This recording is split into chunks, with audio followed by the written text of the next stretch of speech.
is a conversation, not an answer or a solution, but a dialogue. We may not all get a chance to frequent museums, but we are able to see art in different ways. In school, in the workplace, or just walking down the street, we see an installation or graffiti on the walls. We are all viewers. And as viewers, we tend to just look at a piece for maybe 30 seconds and go, what does it mean? But art is not a puzzle that needs to be solved. We all have our own interpretation, our own truth. But I am inviting you to look beyond interpretation and treat art as a conversation that happens in various ways. Art is in conversation with the environment. This can simply mean the way it's curated, how it's presented to us. Or it can be the political environment, the socioeconomic environment. Or it can be the natural environment. And one piece that really resonated with me in terms of this dialogue is an installation called The Matrix, which I saw in Japan with my mom. And so to get to the piece, you go through a maze, a forest. And so you already have this connection with nature, touch, smell. And when you go inside, that's not lost on you because there are 2 holes that lead to the open air. In addition to on the floor, white plates and balls and water. And so as I'm walking around, I notice that people are lying on the floor, people are conversing, and people are walking with me. As I'm walking, I notice my steps are what is driving the force of the water's movement, creating its sequence.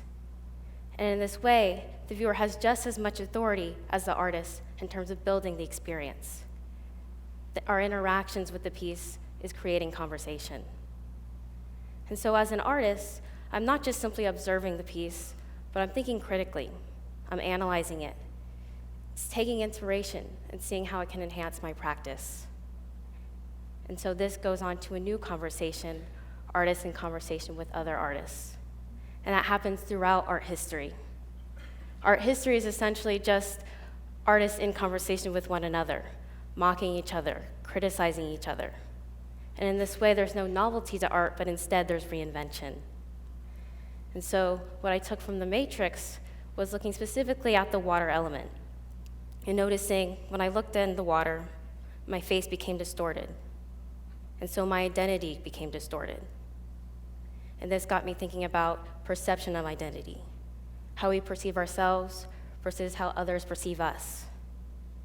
And I wanted to take these themes and put it into a new work entitled Vigilance, in which you can see that I took this water element in The Matrix and formulated an abstract landscape of the self, dealing with the abstraction of the body, the water, rain, and then my contemplation on identity.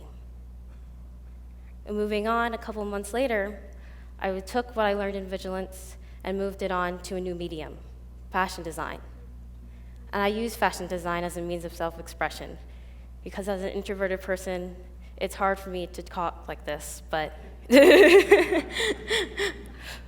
but I feel like I'm most vocal in my clothing choice. And so as you can see, going from installation, painting, to design, the conversation with art is not linear. It expands in different directions. And the conversation I really want to talk about is the conversation I'm having with you all, artist and viewer. There is a call and response. I am calling out to you to listen to my story. I'm asking you to respond and be engaged. Because as I take in my surroundings and put it into my art, whether it be a painting, textile, design, I'm letting you into my world. I'm letting you into the conversation I'm having with myself. And that can be exciting, but it's also scary. And so in this work entitled Paper Bags, I am talking about colorism in the African American community. But this is stemmed from my conversation I'm having with my racial identity in myself.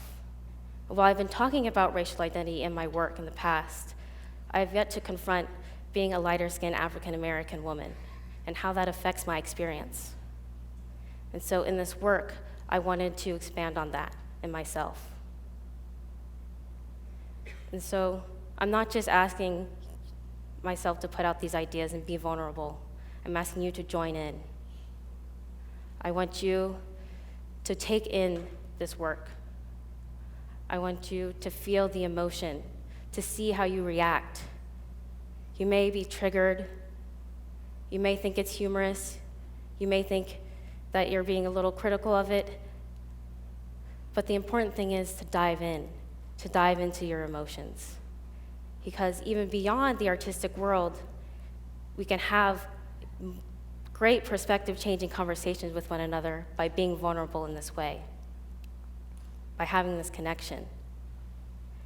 And so, from artist to viewer, parent to child, teacher to student, these ways in which we have a mentor and apprentice relationship, it's important to recognize that these are social constructs, and one doesn't necessarily know more than the other. We all have room to grow. We all have the ability to build on the conversation.